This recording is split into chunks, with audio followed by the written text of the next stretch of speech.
the Israelites crossed the Red Sea. As they did so, they moved from Egypt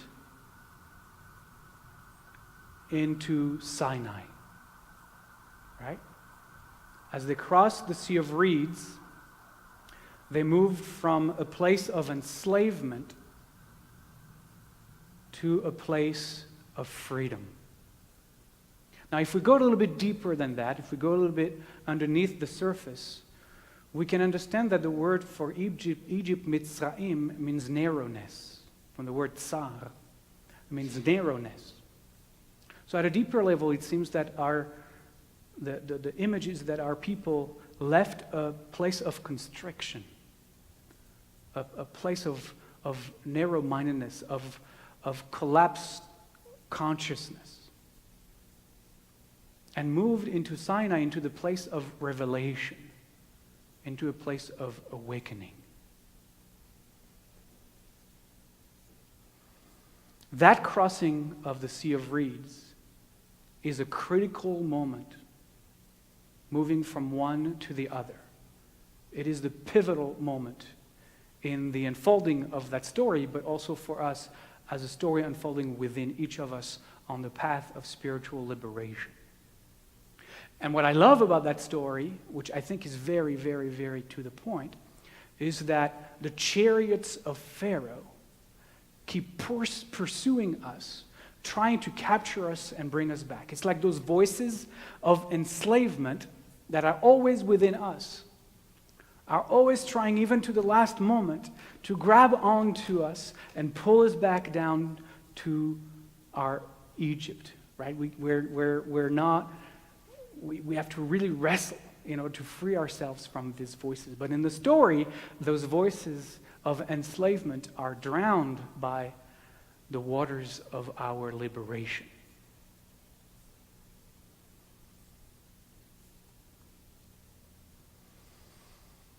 Now to understand more deeply even what Reb Nachman is telling us, we have to really understand what is Egypt for us. Egypt represents this place in which all of us live our day-to-day life experience, where we share in that life experience, you and me. That place where we are collapsed into identifying with this separate sense of self. Sometimes we call that the ego. I prefer to call it the separate sense of self, or the false self.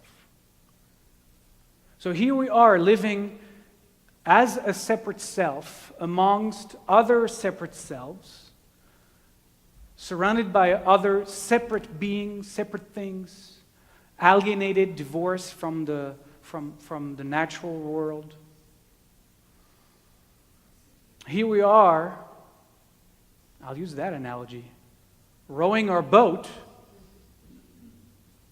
but we are rowing our boat always up the stream for some reason, resisting the current of life, trying to protect ourselves from the unavoidable rapids of life, and never really doing a great job at it,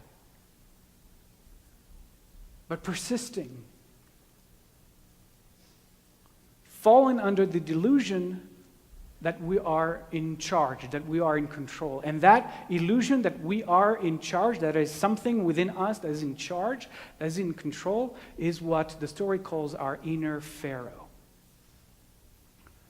That inner Pharaoh is that separate sense of self that is in fact addicted to control, that is addicted to believing that it is capable of manipulating, controlling, managing life with a capital L itself. Not just our life, but obviously everybody else's life, and life as a whole itself. That is our inner Pharaoh. And so, when we live under the dictates, when we live and enslaved to that inner Pharaoh, our life experience seems to be one of great strife, one of great turmoil, of an ongoing wrestling match with everyone and everything, of a real struggle. It's an experience often of suffering and bitterness, which always reminds us of the bitter herbs at Passover, which is the symbol that represents the collapse into our Pharaoh identity. And that kind of life is, thank goodness, punctuated from time to time with windows of great, beautiful light, of experiences of deep love, of great beauty, instance of great calm and peace, kindness, joy, and happiness that we pursue relentlessly because we want to multiply those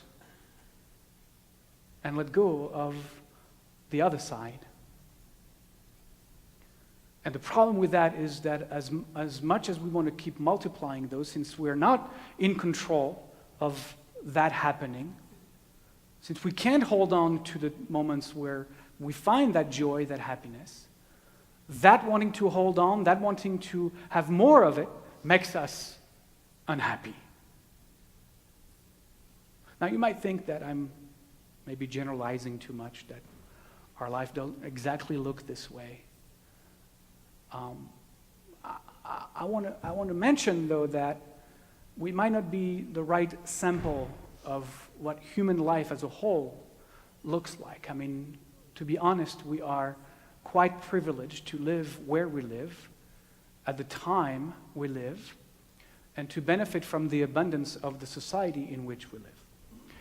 But I would venture to say that we are not representatives of human experience as a whole on this planet. And so my description, however, maybe more dark than you would have wanted it to be, might actually be more real or more accurate to the majority of human life on this planet. Most of us live in Egypt. All of us live in Egypt.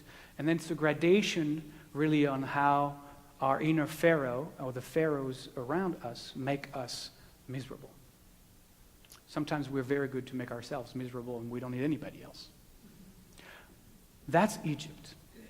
Now, what's Sinai? Well, Sinai is the opposite.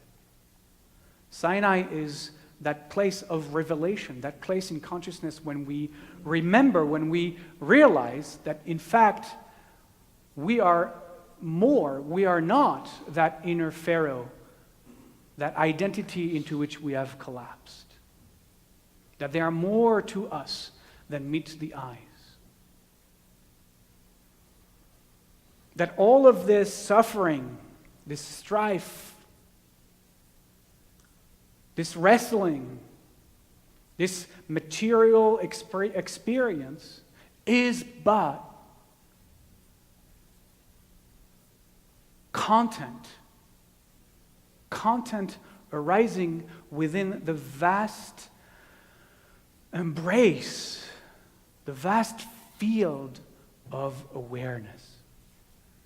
And that in fact, we are that vast awareness within which all of this content, however it shows up in our life, just bubbles, pops in and out. In the place called Sinai, in a place of revelation, we find ourselves, we remember ourselves to be that quiet, centered, peaceful place within that holds all of the happenings, but is not collapsed into believing it is them. Do you see what I'm trying to say? That we can step into what our sages call the great witness, the pure witness, the one that is absolutely observing all that is arising good, bad, or indifferent, actually for the great witness that makes absolutely no difference. There is actually no judgment of what's good, what's bad, what's indifferent. Just everything is arising exactly as it is. There is no need for any judgment or any categorization. There is just letting be, an ongoing openness to letting everything be exactly as it is. To let the way that this body-mind is perceived simply be exactly as it is. Because there is no more need to control anything. Because there is nothing to control. And there is a realization that there is, in fact, no controller. That this Pharaoh that we made up actually does not exist, isn't there. There is what's happening, and that which is aware of it happening. And even those two are not two. So this is an invitation, this standing at Sinai is an invitation to step into that awareness. To know ourselves to be this absolute, untouched, unmoved awareness, consciousness, observer, within which all of life, in all its gorgeous and awful manifestations, simply arises. Now the question is, how do we go from that bank to this bank? How do we get from a place of constriction from Egypt to a place of revelation to Sinai? Kol haolam kulo gesher tsar meod. This world itself is the bridge towards awakening. That was Reb Nachman is telling us through his teaching. That our work, as it is actually the core of Jewish tradition, is to recognize that this entire world and all the beings and peoples and things in it are but the manifestation of the oneness of being. That everything and everyone, everywhere and every when is but the divine presence, the divine manifest. In Kabbalah, the mystics talk about that everything and everyone and every being conceals within itself the sparks of the divine, the light of God, the light of being. And the work we have to do is to redeem those sparks, meaning to see beyond the surface that is hiding, that is covering the light. In fact, the light that is shining through the eyes of every being we meet. To know the holiness of every being. And this act is an act of great love. It's a practice of great love. To love every moment. It's the practice of awe. That's Abraham, Joshua, Heschel. God is in search of man. That the practice is to step into every moment of our life, into every encounter from a place of awe. The awesomeness of the moment. The awesomeness of the encounter. Of the tree. Of the sunrise, of sunset, of the clouds, of the rain, everything. And Reb Nachman is telling us this world, this manifest world, is in fact the way to awaken. The way to the other side is through. Not around, not under, not above, not bypassing. We have to actually look through it. Kol haolam kulo gesher tsar meod. This whole world is the narrow bridge, the narrow spiritual practice towards awakening to the truth of who you truly are. Not this little me, but divine consciousness. Each of us, always, right now.